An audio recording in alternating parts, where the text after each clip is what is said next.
Qualification Framework atau International Qualification Framework (IQF). Maka bagi Bapak Ibu yang bekerja sebagai kurikulum designer, ini kan para kurikulum designer semua di bawah komandonya Pak M ya. Kita harus melihat komparasi kalau masternya di Eropa itu PLO-nya apa gitu. Mohon dibaca. Misalnya, karena apa? Karena ada perbedaan konversi CP antara satu negara dengan negara yang lain. Di Indonesia itu seorang magister memiliki KKNI di level berapa? Magister 6, 7, 8?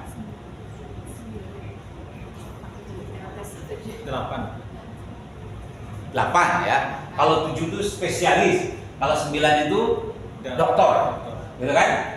Di negara Eropa itu IKF-nya itu atau KKNI-nya tidak 8, dia cukup 6.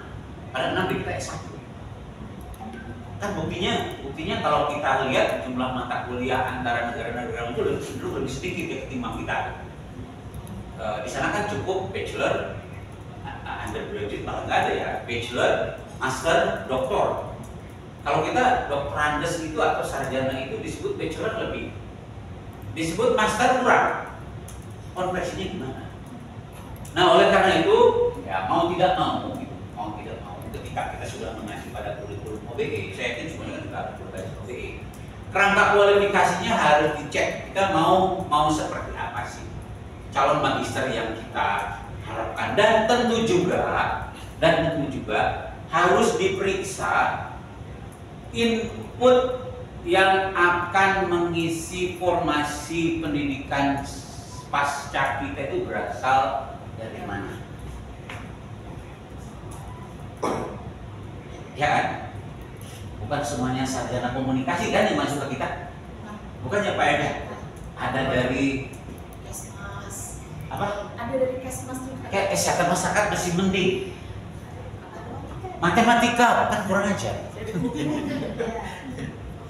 juga ada. Hukum masih penting. Pernah terima mahasiswa astronomi? Saya pernah terima 2 mahasiswa astronomi. Telematika tahu kan? Apa remote sensing gitu kan? Ilmu apa saya juga nggak tahu. Signal gitu kan?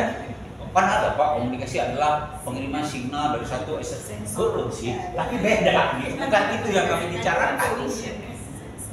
Sebagai sistem informasi. Ada lagi dari kamu boleh terima teknologi luminansia, tahu ya? Enggak tahu kan? Luminansia itu peternakan kambing kan. Saya tanya, kamu tuh mau ngapain sih ikut magister komunikasi? Supaya bisa ini Pak, jadi seorang penyuluh peternakan, di sini ke IPB aja lah, saya bilang kami gak butuh Anda. Kita kalau nolak itu kan kurang ajar ya, masa nolak mahasiswa? Susah banget sekarang cari mahasiswa S2 itu, kompetitornya sangat banyak. Ada lagi misalnya statistika, tiba-tiba kami di dropping 5 mahasiswa berbeasiswa BPS Pak. Kalau ini kan Kominfo kan, ini kan para kominfoiner gitu kan, tumpan juga kasih. Kamu kita terlalu maju. Coba, aku ketua kominfonya bukan ada. Nggak tahu lah kalau saya ngomongin. Tiba-tiba ada mahasiswa statistik 5 orang harus jadi sarjana, harus jadi magister ilmu komunikasi. Belajar pengantar ilmu komunikasi. Enggak. Belajar human relation juga. Enggak. Unggulnya mungkin statistik aja. Itu pun statistik yang sifatnya praktikal. Harus dimanain cara membangun kompetensinya supaya ketika keluar tidak renjul, tidak tahu renjul. Pak M mungkin tahu karena di sini sumpah. Tidak renjul itu ya tidak. Ya ini gini, ya ini gini, ya ini gini. Ya kurikulum juga boleh gitu. Manakala mereka masuk mesin pembelajaran kita diolah, diputar, di treatment, diintervensi, kemudian disuruh berpikir, keluarnya sama kompetensinya. CP-nya sama, PLO-nya sama, itulah kurikulum OBE. Tidak boleh lagi ada yang mengatakan bahwa ketika ini kan dari statistik, pasti mereka hasilnya nggak bisa. Mereka harus standardisize. Dan ketika mereka melamar dokter ke Malaysia, Malaysia nggak perlu lagi konversi. Sama kok, Unpad sudah berbasis kurikulum OBE. Itulah yang menyebabkan kenapa ketika kita sudah mendesain kurikulum OBE mau nggak mau, kita harus siap diakreditasi atau direakreditasi oleh lembaga-lembaga internasional. Nggak mau lagi, nggak boleh lagi. Sebenarnya BANPT itu hanya lompatan aja gitu. Kan kita harus akreditasi internasional kan sekarang ya, itu tidak, walaupun tidak wajib gitu. Tapi sunnah lah. Tapi kalau sudah sunnah dilakukan dengan OBE, insya Allah ketika mereka menanyakan, kebetulan saya baru kemarin di akreditasi internasional, kurikulumnya gimana? KNK, kata kepala tuh jangan sebut KNK, sebut aja OBE. OBE, oke, kami periksa ya. CP-nya mana? CP-nya ini mengacu ke visi yang mana? CP mau disusun. Visi adalah Unpad berlandaskan pada hukum dan kebermanfaatan masyarakat. Oh, ini ada mata kuliah ini, ada CP ini, dan seterusnya. Sudah selesai, mereka nggak periksa lagi. Karena mereka menggunakan standar-standar yang sesuai dengan kebutuhan OBE. Baru berikutnya mereka memeriksa CP itu diterjemahkan nggak dalam CPMK. CPMK-nya dalam bentuk rencana pembelajaran semester depan, RPS itu. Sudah simpel sekali gitu. Nah inilah yang mungkin apa istilahnya ya sebagai kurikulum designer kita harus melihat itu sebagai bagian dalam menyusun standarisasi kurikulum kita. Jadi tidak lagi national outlook, gitu. Tidak lagi melihat ya kita kan pakainya BANPT, ya sih BANPT, oke kita kan diakreditasi secara nasional. Tapi sebenarnya instrumen-instrumen BANPT itu sudah mencerminkan, merepresentasikan instrumen akreditasi internasional. Jadi kalau saya sih makanya wajar kalau BANPT mengatakan ketika sudah akreditasi internasional langsung dikasih unggul, itu wajar gitu. Karena yang saya rasakan lebih rumit menyusun borang akreditasi untuk BANPT ketimbang akreditasi internasional. Lebih rumit. Cuma kita nggak bisa bahasa Inggris saja. Ikhlas. Hanya pakai bahasa Inggris. Untung saya naik haji, alhamdulillah. Jadi yang lain yang mempertanggungjawabkan Bapak Ibu. Itu aja yang sulit bagi saya. Alhamdulillah supaya ketika visiting site gitu, saya dipanggil haji. Kata teman-teman tuh, wah enak kamu mah pergi haji lah. Jadi saya yang dipisah, dia itulah sisi anak soleh itu di situ, diselamatkan Tuhan gitu. Karena kalau enggak saya harus menjelaskan dari mulai visi, misi, pengembangan prodi dan sebagainya sampai pada masalah-masalah regulasi yang digunakan oleh fakultas. Dan saya tanya ke teman-teman, masih akreditasi internasional kemarin apa yang rumit? Gak ada yang rumit sebenarnya. Cuma mereka selalu berbasis bukti dan berbasis website. Makanya Bapak Ibu kalau mau akreditasi internasional nanti dokumen apapun dalam borang akreditasi dari mulai borang LED-nya sampai pada lampiran-lampiran regulatif, misalnya Pak M menetapkan SK cara mengkonversi MBKM. Itu harus connected di website, harus nongol sampai misalnya asesmen umpan balik dari mahasiswa S2 kepada Bapak Ibu gitu ya. Kan kita suka tanya, gimana kuliah saya? Oke nggak? Oh, oke. Oke-nya itu harus nyantol di website. Caranya gimana? Membuat rubrikasi yang terconnected di website. Misalnya, semester ini dosen dengan apresiasi tertinggi dipegang Bu Rahmi, 90% sentimen analitiknya positif. Nomor kita nyanyiin loh, mana bukti Pak Adwar mengajar kualitatif riset bahwa dia dosen favorit? Kata mahasiswa, itu nggak ada di website, nggak percaya, corek. Mana SK yang mengatakan bahwa konversi MBKM bisa dirubah jadi 20 SKS? Cantum mana? Jadi kayak gitu-gitu. Sekarang nggak lagi menggunakan parameter ya hard copy gitu, selama ini hard copy gitu ya yang tersimpan. Ya itu aja sih. kurikulumnya OBE, semua dokumen tersimpan dalam website. Lalu ditanya CV informasi manajemen bagaimana pengelolaan pendidikan, selesai. Orangnya juga cuma 60 lembar, nggak boleh lebih dari 60 lembar. Padahal kami itu diaplikasi 7 prodi.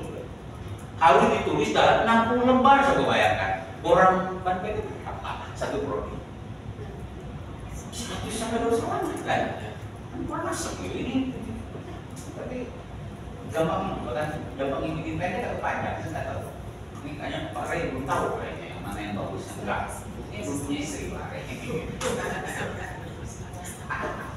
Kemudian ya mungkin saya sedikit cerita tentang Unpad ini memang sulit mengalami masa hybrid, kemudian berubah dari hybrid university, lingkungan kampus berubah, pembelajaran, dan belum lagi kebijakan MBKM mengganggu kita, gitu, mengganggu dalam konteks mengganggu yang positif, di mana pembelajaran yang sesuai dengan OBE itu harus semuanya berbasis pada research based dan project based.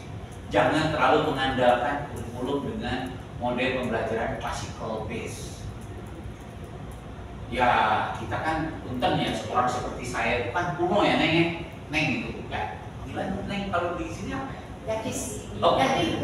Gadis ya? Gadis gitu ya. Kalau dosen tua saya ini kan senangnya ngomong aja kan gitu ya. Itu classical based gitu. Jadi ngajar 2 kelas tuh sehari itu pingsan biasanya. Pingsan. Ngopi dulu baru ngajar lagi. Dalam pembelajaran sekarang yang diakui dan related to OBE ya, biasanya research based. Para dosen harus mengembangkan desain pembelajaran berbasis pada proyek, pada pemecahan masalah, and so on, apalagi di program magister. Itu yang mungkin nanti harus kita pikirkan bersama-sama. Nah, ini tahapan, ini pengalaman Unpad kemarin. Selama menghadapi pandemi, lalu kita merumuskan sekarang berbasis hybrid university, mungkin sama lah dengan Bapak Ibu. Dan hybrid university lebih mengutamakan pada pembelajaran berbasis daring dan berbasis simulasi daripada sistem. Ya, walaupun mungkin saya kira pengalaman kita bisa berbeda. Tapi visinya ini saya kira kita sedang sibuk mengurus 500 ranking dunia. Nggak tahu Unpad Anda rasanya di atas 4 kalau tidak salah. Rankingnya berapa sekarang? Apa ini harus aware loh Bapak Ibu. 1000 berapa? 700-an Bapak. Ribuan Pak. Mungkin 1000-annya temurnya mungkin. 1021. CSN biasanya enggak. Di Unpad sama Unpad Andalas Unibrau itu satu klaster. Satu klaster. Berarti dia sudah masuk di 600 sampai 700. Oh iya, 700-an Pak. CS-nya. 700-an. Iya, 700-an. Makanya UNAN itu termasuk PTNBH dengan konsorsium 14 PTNBH yang hibah dari kementeriannya berbeda. Itu satu payung, satu grup, satu klaster, that's right, satu klaster dengan Unpad. Satu klaster dengan Unpad. Kecuali untuk ranking subjeknya, by subjeknya, saya tidak tahu. Andalas di ranking by subjek itu ranking berbasis program studi, Bapak Ibu. Kalau tadi ranking berbasis universitas, ada lagi ranking berbasis subjek, mata subjek itu sama dengan departemen, sama dengan rukun ilmu. Ilmu komunikasi Unpad itu rankingnya 400 sekianan. Tapi harap dicatat ya, 400 itu dari pendaftar 270. Artinya ke 400 itu berarti di luar ranking yang terpantau ya. Walaupun ranking dunia Unpad 500, tapi untuk ilmu komunikasi sudah 400 sih. Cuma yang mendaftar dari 270 berarti Unpad belum melakukan, seharusnya dia berada di 270 paling minimal. Andalas silahkan cek aja sendiri, gampang loh Bapak Ibu. TSR lupa, ranking by subject, Andalas communication science itu pasti keluar. Mudah-mudahan ya lebih tinggi dari Unpad lah Bapak Ibu. Di sini para dokternya sudah banyak. Nah, untuk melakukan itu dalam pengembangan kurikulum, setidaknya kurikulum itu akan mempengaruhi branding atau branding university, kemudian juga mempengaruhi faktor misalnya talent recruitment. Ya, talent recruitment itu setidaknya setidaknya dilihat dari rasio, ya salah satunya ya rasio berapa pelamar kita dan berapa yang diterima kita. Kalau di program magister biasanya rasionya lebih kecil. Unpad itu masih 1:5, enggak, malah 1:3. Jadi kalau melamar 30 yang kita terima 10 di S2. Kalau di sini berapa? 30. Hah? Terima semua. Jangan diterima semua. Lebih banyak. Atau jangan-jangan masih kurang Pak, kita pengen terima lebih banyak gitu. Ya pola rekrutmen itu akan mempengaruhi kapasitas atau kemampuan atau juga performan dari program studi. Kan karena kan di sini punya beasiswa Kominfo kan. Kita seleksinya gini Pak. Aha. Ada yang bayar sendiri. Oh. Bayar sendiri itu biasanya Terima. Nah yang seleksi itu beasiswa.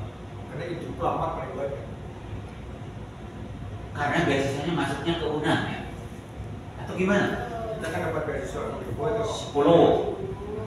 sekarang 12.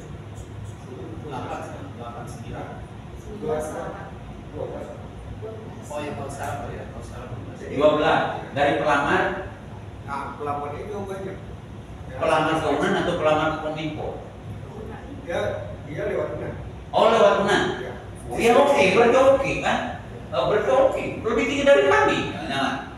Artinya walaupun mereka sebenarnya intinya beasiswa kan, tapi kan ya kita klaim aja itu bahwa UNAM melakukan seleksi yang sangat ketat gitu. Padahal yang mereka menginginkan beasiswa. Ya. Tapi kalau nggak dapat beasiswa walaupun lulus nanti mereka nggak. ya mereka nggak ikut kuliah kan, biasanya sama dengan kami.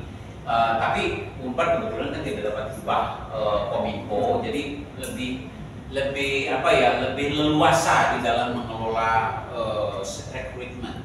Misalnya rata-rata kami ya masih bisa menolak. Misalnya pelamar itu 30 kita terima 15, 1:2. Atau misalnya pernah puncaknya ada pelamar 100 kita terima cuma 30 saja. Tapi sekarang agak berat. Pelamar itu selalu, bahkan teman-teman tuh 1:2 itu udah oke.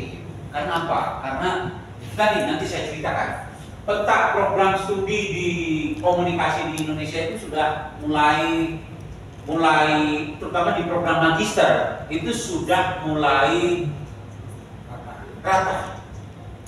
Riau punya, Makassar banyak, Jawa Barat udah berapa, Jakarta apalagi. Padang mungkin masih sendirian ya, masih sendirian. Alhamdulillah. Bandung itu sudah ada 5 program studi, sehingga dari mulai yang bayarnya per semester, maaf ya, S2 misalnya bayar per semesternya 5 juta, gitu kan. Sementara Unpad punten, Unpad itu 18 juta per semester. Mau kompetitif bagaimana gitu dengan mahasiswa yang berasal dari Bandung? UNAM berapa? 8 juta, 9 juta? 8 juta, masih lumayan lah gitu. Mohon maaf ya, sebelahnya Unpad itu udah 5 juta per semester. Gimana mau bersaing juga? Ya mahasiswa mereka bisa menerima seangkatan itu 50. Enggak, sebelah namanya Pak M itu per semester 5 juta, kita 18 juta, sewakaf kita tuh. Ya nggak apa-apa, itu kan rezeki masing-masing, nggak perlu dipikir. Tapi setidaknya ini talent recruitment-nya with high quality and academic reputation itu akan sulit untuk didapatkan kalau dalam persaingan yang kurang sehat dari tuition fee yang ditawarkan. Memang kami itu mungkin di Indonesia paling tinggi tuition fee-nya, 18 juta. UI aja masih sekitar 10, UGM masih 8 juta, 9 juta lah. Kampus-kampus PTS di Jakarta rata-rata 9 sampai 10 juta. Jadi kalau Andalas main di 8 juta di daerah itu sebuah hal yang sangat tinggi menurut saya. Kemudian analyzing and updating data of faculties and unit, itu mungkin berkaitan dengan kemampuan kelembagaan kita. Dan jangan lupa kita selalu melakukan recognition of university and alumni, terutama untuk membangun academic engagement dan input-input dari para alumni tentang program studi kita. Ya mungkin para alumni lah yang sebenarnya bisa memberikan input-input, masukan-masukan yang baik tentang dunia kerja, tentang dunia industri yang mereka hadapi, yang tentu saja itu akan sangat memperkaya dan mengupdate kurikulum yang kita kembangkan, Bapak Ibu sekalian. Ya setidaknya setiap 5 tahun lah begitu, atau setiap tahun kalau bisa kita melakukan diskusi dengan para alumni. Nah ini pertumbuhan program studi di rumpun ilmu komunikasi di Indonesia, Bapak Ibu sekalian. Diploma itu sedikit sekali di Indonesia. Ini data terakhir 2022 kalau tidak salah yang saya susun. PR, jurnalistik, televisi, film S1 itu kurang lebih ada 43 di Indonesia. 43. Kemudian ilmu komunikasi S3 ada 5, ilmu komunikasi S2 itu ada 43, sementara ilmu komunikasi S1 sekarang udah lebih kalau tidak salah, ada sekitar 330-an. 330 program studi ilmu komunikasi. Kalau yang saya tahu UNAN ini kan prodi S1-nya ilmu komunikasi. Jadi kalau mengembangkan program S2 setidaknya petanya belum begitu padat sih. Tetapi kita berhitung dengan rasio peningkatan program studi S1.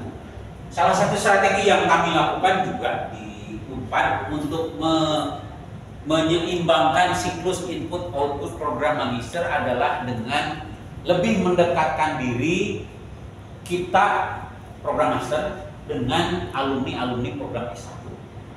Kita tidak terlalu ngopen gitu atau mencari alumni dari universitas yang lain. Tidak terlalu. Kita lebih banyak berharap misalnya memberikan kemudahan-kemudahan kepada anak-anak S1 yang dikelola oleh diri kita sendiri. Misalnya kita menawarkan beasiswa unggulan PMDSU model 4. Kita menawarkan program fast track. Mungkin di sini juga sudah ada kan ya. Gampang-gampang susah ternyata. Baru meluluskan mahasiswa S2 1 tahun S2, 3 tahun S1. Jadi 4 tahun mereka selesai S2 dan S1. Di tahun S3 dia tak mau. Lanjut aja S3. Bosan Pak, bisa dinampak terus. Itu anak udah dilulus gitu ya, kita dia udah lulus S1-nya 3 tahun, bareng dengan S2-nya 1 tahun. Mau disuruh ke S3 terus S3 nanti tak cariin beasiswanya. Wah, bosan Pak, di Jatinangor terus, nggak ada mall, nggak ada apa-apa, kitanya laporan itu nggak ada mall di Jatinangor itu. Tapi sekarang ada tol ya, itu aja kelebihannya sekarang. Nggak ada, nggak tahu lah Jatinangor tuh jauh mana-mana gitu. Akhirnya ya Cimol gitu ya.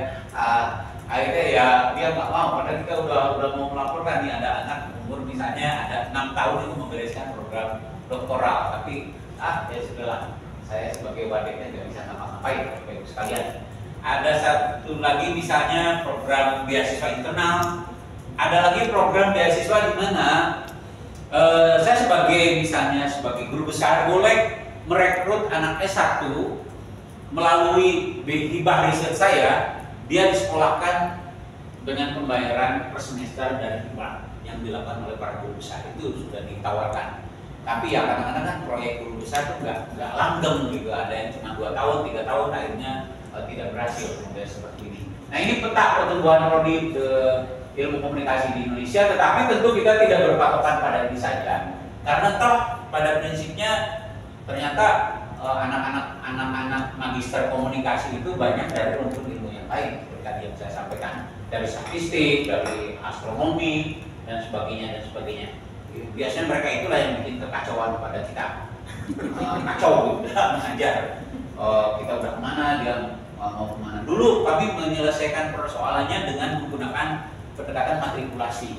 Tapi Unpad sudah nggak mau lagi melakukan matrikulasi karena dianggap kurikulum OBE itu bisa menggodok semua apapun dan masuk ke dalam model pembelajaran yang sama dan lulus dengan setara yang sama. Tapi ya tidak gampang, tidak segampang itu.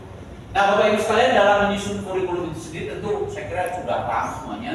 Kita harus mengingat pada value, scientific vision, market signal, sampai pada penyusunan profil lulusan. Saya kira di dokumen kurikulum yang diserahkan kepada saya ini sudah lengkap sekali, sudah terstruktur dengan sangat baik. Saya nggak tahu siapa kurikulum desainernya, mungkin yang sebelah sini ya. Bukunya juga sangat oke gitu. Tinggal kita revisi saja misalnya kontennya mau sejauh mana. Tapi setidaknya ininya sudah terpenuhi. Misalnya values-nya apa, scientific vision-nya bagaimana. Nah, harus dipikirkan juga apakah alur